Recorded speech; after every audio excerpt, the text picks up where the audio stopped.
하나님이 우리들을 세 번째죠. 주 안에 거함으로 우리를 고치셔요. 자, 보시죠. 이스라엘이 출애굽하고 난 다음에 이 40년간의 광야 생활을 했잖아요. 자, 이제 말로 쭉 할게요. 광야 생활할 때 거기 내용이 민수기예요. 민수기를 읽어보게 되면 두 세대가 나와요. 자, 보시면 민수기 25장까지가 출애굽 1세대라 부르고 26장부터가 출애굽 2세대라고 불러요. 1세대는 모세와 함께 했고 2세대는 여호수아와 함께한 세대예요. 자, 그런데 두 세대가 나오잖아요. 어떤 일이 벌어지냐면 모세와 함께 애굽에서 나왔을 때 그 출애굽 1세대, 2세대는 20세 이상 전쟁에 나갈 만한 남자의 숫자를 카운트했던 거예요. 60만 명이었어요. 2세대도 60만 명이에요. 공교롭게도. 그런데 둘이 살아가는 모습은 완전히 달랐어요. 어떤 일이 벌어지냐면 출애굽 1세대는 엉망이었거든요. 근데 이런 일이 벌어져요. 이 하나님께서 그 출애굽한 이스라엘 백성들하고 40년 동안 광야에서 함께 계셔요. 그리고 기어코 이 출애굽 2세대는 가나안 땅을 정복할 그리스도의 군사로, 주의 용사로 바꾸어 가셔요. 자, 좀 더 설명할게요. 처음에 출애굽 1세대 있잖아요. 이들의 특징은 뭐냐면 하나님을 도무지 믿지를 못해요. 조금만 어려운 일이 닥치잖아요. 계속 불평하고 원망해요. 그들은 불평쟁이 원망돌이었어요. 홍해를 바다가 건널 때만 와, 하나님 너무 대단하셔요. 춤추며 하나님을 찬양했거든요. 그때만 찬양하고요. 그 다음부터는 조금만 어려운 일 만나면요, 하나님을 원망하는 거예요. 물이 없다고 원망하고, 먹을 것이 만나밖에 없다고 원망하고, 애굽에 있을 때는 부추, 파, 마늘 좋은 거 다 먹었는데 맨날 만나밖에 없다고 원망하고, 길이 험하다고 원망하고, 모세가 자기를 어려운 코스로 이끌었다고 원망하고, 계속 원망. 그 원망의 정점을 찍을 때가 있어요. 언제냐면 하나님이 가나안 땅을 정복하기 전에 가나안 땅을 정탐하고 오라 그러잖아요. 그 12명이 뽑히죠. 여호수아, 갈렙 포함한 12명. 근데 그 12명이 가나안 땅을 정탐할 때 여기 정탐해요. 자, 보면 여기가 이제 가나안 땅이거든요. 요 밑에가 가데스 바네아라는 땅이에요. 그래서 여기서 12명 뽑아가지고 가나안 땅 정복하기 전에 한번 탐지하고 오라고. 근데 정탐하고 난 다음에 10명의 정탐 보고 듣고 완전히 난리가 났죠. 왜? 가보니까 적과 꿀이 나오면 뭐하냐고, 안악자손 있고 거대한 용사들이 있어가지고 들어갔다면 우리는 그들의 밥이라고, 다 죽게 생겼다고 그냥. 그러면서 뭐라고 말하냐면, 이럴 거면 차라리 애굽에서 노예로 죽는 게 나았지, 왜 우리를 이 광야로 끌어들여가지고 이 고생을 시키고, 이제 아무리 땅이 좋으면 뭐하냐고, 우리가 삼킬 땅인데, 우리가 죽을 땅인데 우리는 속았다. 이 가나안 땅은 하나님 우리에게 줄 땅이 아니었다. 우리는 속은 거야. 그러면서 엄청난 말을 해요. 애굽으로 다시 돌아가자. 여호수아, 갈렙만이 들어가자 그러고, 이때 사람이 돌 들어 모세를 치려고 그랬잖아요. 갈렙과 여호수아는 가자 그러고, 이들은 뭐라고 그랬냐면 우리의 밥이라 말하는데 이들은 애굽으로 돌아가자 그러는 거예요. 자, 보시죠. 뭘 알 수 있어요? 이 출애굽 1세대들은 자신들을 사랑해서 구원해 준 하나님을 도무지 믿지를 못하는 거예요. 원망이 왜 나오는 줄 알아요? 불신 때문에 나오는 거예요. 보면 신앙의 본질을 다 잃어버린 거예요. 신앙이 뭐냐면 하나님을 무조건 믿고 따르는 게 신앙이잖아요. 근데 이 출애굽 1세대 하나님을 도무지 믿지 못하잖아요. 이 상태로 그대로 가나안 땅 들어가서 가나안에 그 막강한 용사들하고 전쟁하면 바로 전멸입니다. 그냥. 그럴 거 아니에요. 전쟁할 때 제일 중요한 건 뭐냐면 전술을 잘 짜야 돼요. 그 전술을 누가 짜냐? 지휘관이 짜잖아요. 지휘관이 계획한 전술을 따라가지고 병사들은 일사불란하게 움직여야만 전쟁을 이기잖아요. 문제는 이놈의 출애굽 1세대 이스라엘 백성들은 자기들의 사령관인 지휘관인 하나님을 믿지 못하니까 무슨 전쟁이 되겠어요? 전쟁이 안 되는 거예요. 그런데 그들의 원망이 처음 시작된 곳이 어디냐? 마라였던 거예요. 처음으로 광야 들어서 3일들 동안 물을 못 얻자 그때부터 원망이 터졌거든요. 그때 하나님이 뭐라고 하시냐면 이스라엘 백성의 상태를 다 아시잖아요. 내가 너희를 치료하는 여호와니라, 여호와 라판이라 선포하셔요. 무슨 얘기입니까? 이렇게 문제 많은 너희들을 내가 반드시 고쳐서 하나님을 전적으로 신뢰하고 이제 하나님의 명령에 절대 복종하고 일사불란한 강력한 군대를 만들어가지고 가나안 땅을 정복해 주겠다고 말해요. 바로 하나님이 기어코 고치겠다고 선포하신 거예요. 나는 너희를 치료하는 여호와니라. 정말 놀랄 일이 벌어졌죠. 애굽의 노예로 살았죠. 400년간 노예 근성이 자기 몸에 떡지떡지 붙었던 오합지졸의 병사들이에요. 그대로 전쟁하면 다 죽습니다. 근데 하나님 어떻게 했습니까? 38년간 어떻게 했냐면 광야에 방황을 시켜요. 그것이 뭐냐면 훈련 기간이었죠. 그러고 난 다음 드디어 출애굽 1세대는 광야에서 다 죽었지만 광야에 태어난 출애굽 2세대는 완전히 달라졌습니다. 출애굽 2세대는 그들은 어떤 일이 벌였냐? 자기의 사령관, 자기들의 지휘관인 하나님을 조금도 원망하지 않았어요. 그리고 하나님을 전적으로 신뢰하고 어떤 명령에도 순종해서 가나안 땅을 정복하잖아요. 여호수아와 함께. 자, 보시죠. 여호수아와 함께 가나안을 정복했잖아요.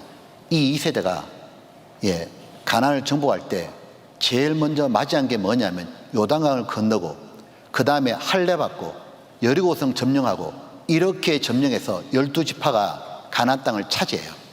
근데 이 2세대는 완전히 달라요. 1세대하고. 이런 일이 벌어져요. 하나님이 지휘관이잖아요. 전적으로 신뢰해요. 지휘관이 어떤 명령을 내려도 절대 복종했습니다. 하나님이 첫 번째 이들에게 내린 명령이 뭐예요? 요단강을 발을 디디라고. 근데 여호수아 3장에 보면 요단강에 발을 디딜 상태가 아니에요. 위에서 강물이 엄청 흘러내려와 가지고 보리를 거두는 시기 때 위에 헐몬산에 물이 녹아가지고요 엄청난 강물이 흘러오니까 뚝이 넘치는 거예요. 발을 디디면 죽어요. 근데 우리의 지휘관이신 하나님이 명령을 내렸다고. 제사장은 벗개를 들고 발을 디디라고. 그럼 위에 내리던 강물이 멈출 거라고. 근데 이스라엘 백성들이 그걸 전부 다 따라하는 거예요. 그대로 요단강에 들어가잖아요. 그 다음 내리신 명령이 뭐였냐? 두 번째 명령이 요단강 건너고 난 다음에 길갈이라는 지역이 있습니다. 그 길갈이라는 지역은 여리고성에서 보면 내려다 보여요. 뭘 하시냐면 출애굽 2세대 광야에 태어난 사람들은 할례를 받지 않았으니까 20세 남자들은 할례 받아라.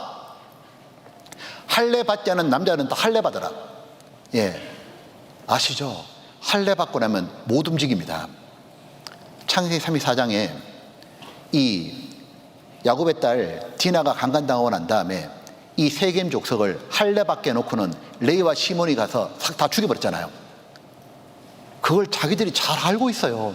이스라엘 백성이 할례 받으면 얼마나 아프고 전혀 움직이지 못하고 전투력을 상실한다는 거. 그걸 여러곳에서 내려다보면 쳐들어오면 다 죽어요. 근데 지휘관이 무슨 명령 내렸냐? 할례 받아라고. 그걸 다 해요. 완전히 달라졌어요. 그리고 첫 번째 전쟁이 뭐였냐? 여리고와의 전쟁인 거예요. 첫 번째 여리고 전쟁 때 지휘관, 사령관이신 하나님의 작전 명령은 어처구니가 없었어요. 정탐이고 뭐고 필요 없어요. 그냥 하루에 한 바퀴 여리고성 돌아라. 침묵하며 돌아라. 그렇게 일주일 동안 매일 한 바퀴 돌아라. 마지막 7일째는 7바퀴 돌아라. 그리고 마지막에 왁 외쳐라. 그것이 작전 명령이요. 그게 말이 안 되잖아. 말이. 세상 전쟁할 때 그런 전쟁을 해본 적도 없을 거 아니에요. 뭘 한 바퀴 돌고 한 바퀴 돌고 마지막 7바퀴 돌고 소리 질러라고. 그런데 어처구니 없는 상식밖의 명령도 그들 어떻게 합니까? Yes, yes sir 하더니 그대로 하잖아요.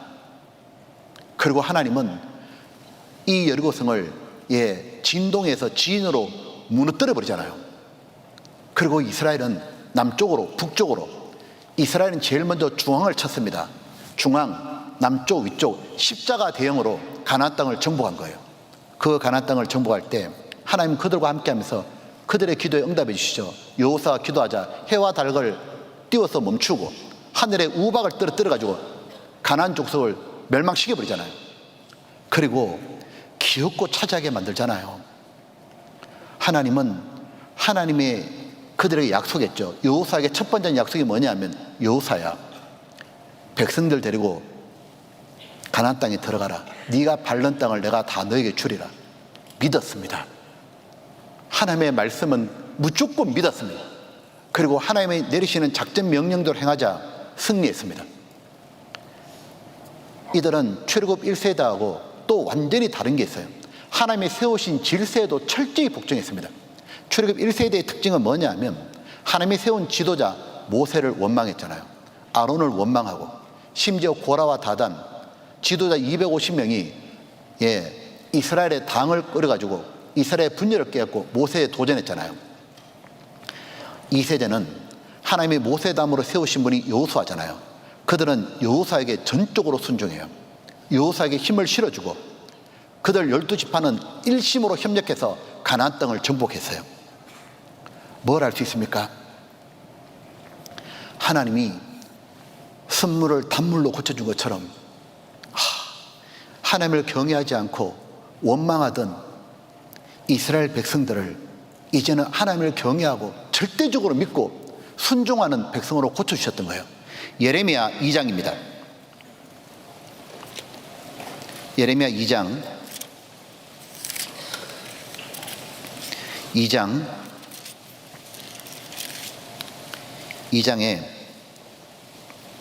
이래 되어 있습니다. 2장 19절입니다. 여기에 19절, 자, 같이 볼까요? 내 악이 너를 징계하겠고 내 피역이 너를 책할 것이라.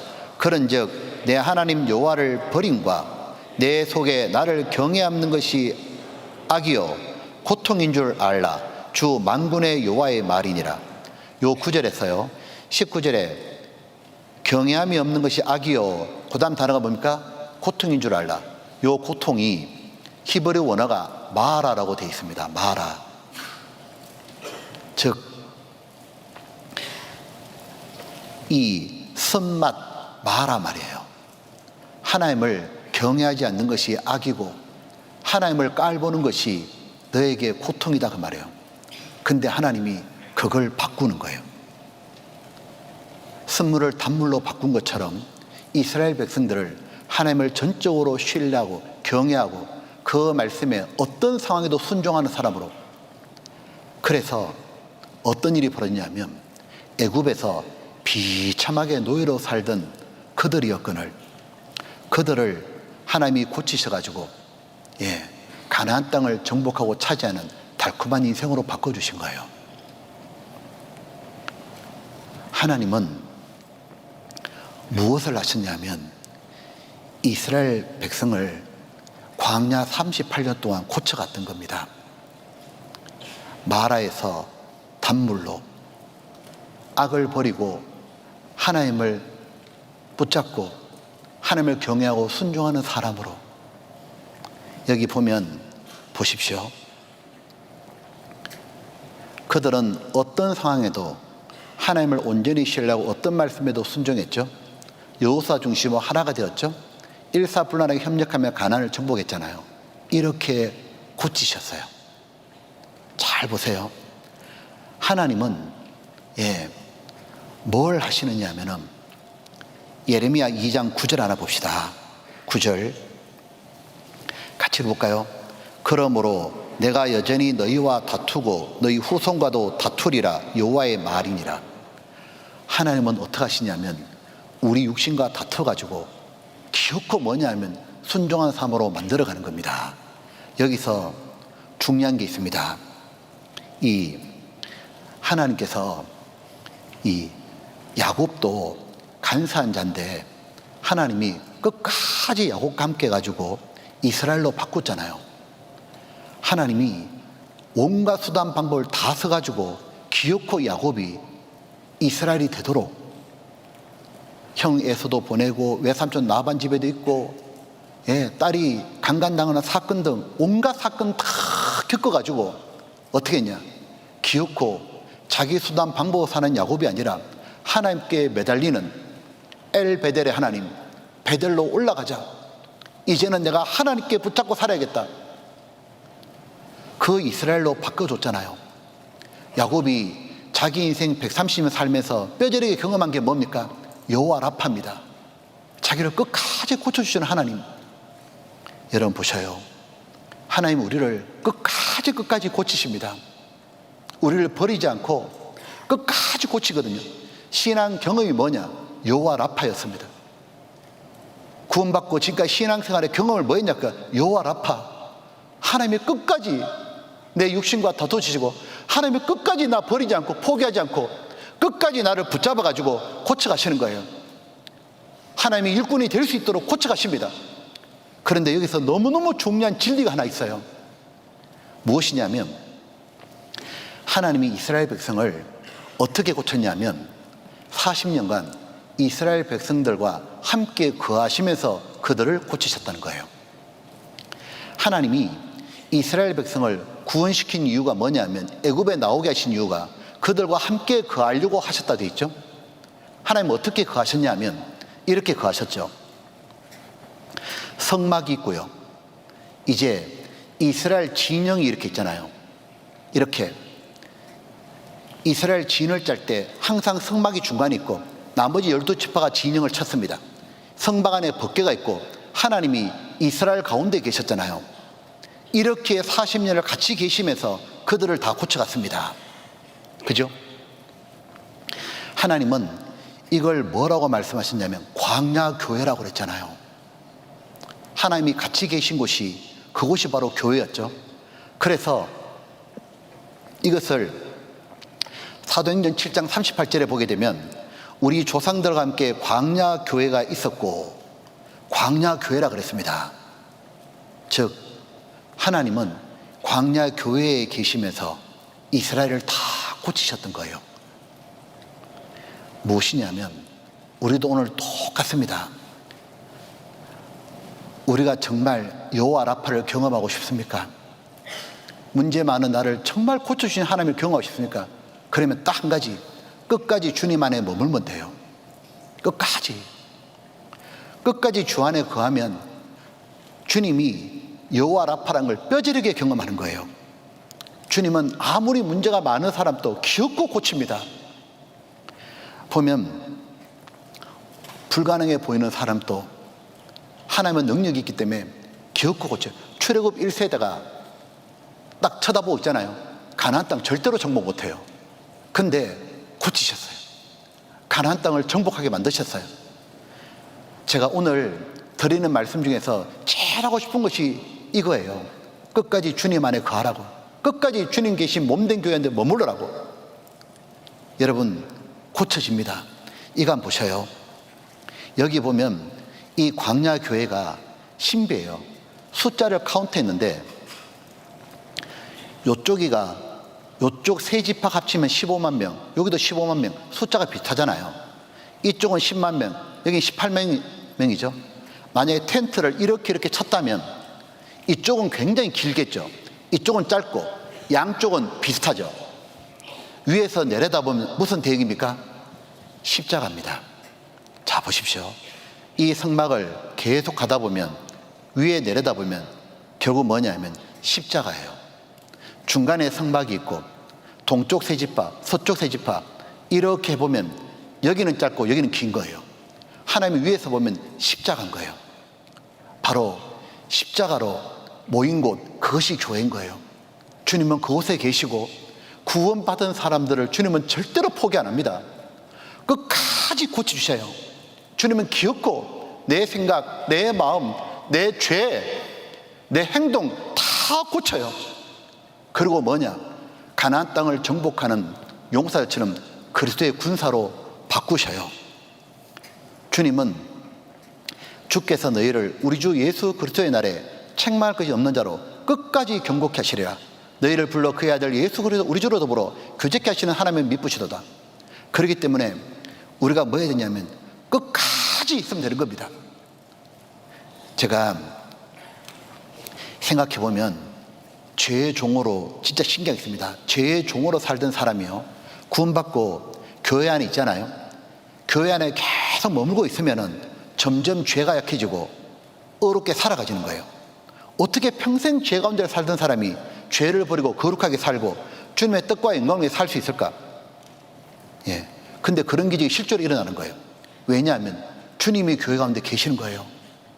주님이 어떻게 출애굽 1세대 같은 사람을 2세대가 저렇게 바뀌어가지고 가나안 땅을 정복할까? 어떻게 저들이 하나님 말씀에 절대 복종하고 가나안 땅을 정복할까? 되잖아요. 그것처럼 너무너무 신비한데 되는 것처럼 교회 안에 거하면 주님이 우리를 기억고 바꾸시는 거예요. 치유하시는 거예요. 고치시는 거예요. 여러분, 대학생이잖아요. 구원받고 마음에 다짐할 게 있습니다. 절대로 교회를 안 떠난다. 내가 아무리 문제가 많고 내가 죄가 아무리 찌든 사람이라도 하나님 나 고쳐주셔요. 보셔요. 신앙은 누구나 다 한 번씩 미끄러지고 실패합니다. 예수님의 수제했던 시몬 베드로도 예수님 3번 부인하고 미끄러졌잖아요. 근데 그는 특징이 주님을 떠나지 않았어요. 떠나지 않고 주님한테 다시 왔잖아요. 그리고 주님은 그를 바로 수제자 사도로 세웠습니다. 그는 여호와라파를 경험했어요. 마가복음 기록한 마가 아시죠? 마가가 바울과 전도하러 가다가 그 비시대 안디옥 쪽에 전도하는 게 너무 힘들어서 돌아갔어요. 근데 그 마가가 다시 마가복음을 기록해요. 왜요? 그는 돌아갔지만 세상으로 돌아간 게 아니라 예루살렘으로 그냥 돌아갔던 거예요. 교회에 머물렀거든요. 하나님은 그 마가를 마가복음을 기록할 수 있는 마가로 바꿔주셨습니다. 근데 너무 안타까운 사람이 있어요. 데마예요. 디모데후서 4장에 데마가 나오는데 이 데마는 결정적으로 잘못한 게 있는 거예요. 세상을 사랑해서 바울 사도 버리고 데살로니가로 가버렸던 거예요. 그 데마가 다시 교회로 돌아왔다는 말이 없어요. 데마는 교회를 떠남으로 여호와 라파를 경험하지 못한 거예요. 여호와 라파, 하나님께서 그랬잖아요. 이 교회 가운데 내가 같이 있으면서 반드시 고쳐주마. 선한 사마리아인이 강도 맞는 사람을, 거진 죽게 된 사람을 기름과 포도주로 낫게 하고 난 다음에 주막에다 맡기면서 부빗 두 개 주잖아요. 그리고 다 못 고치면은 내가 다시 올 때 더 고칠 거라고. 선한 사마리아인이 예수님이잖아요. 노아 10장에 보면 거기에 부비 2개를 주는 게 뭐냐면 은혜와 진리입니다. 주막이 바로 교회예요. 하나님 우리를 교회에다 맡겨놓고 성령께서 우리를 고쳐가시는 거예요. 끝까지. 오늘 말씀 중에 다른 거 몰라도 이거 하나만 확실히 기억하면 돼요. 끝까지 붙어 있으면 주님 고치시는구나.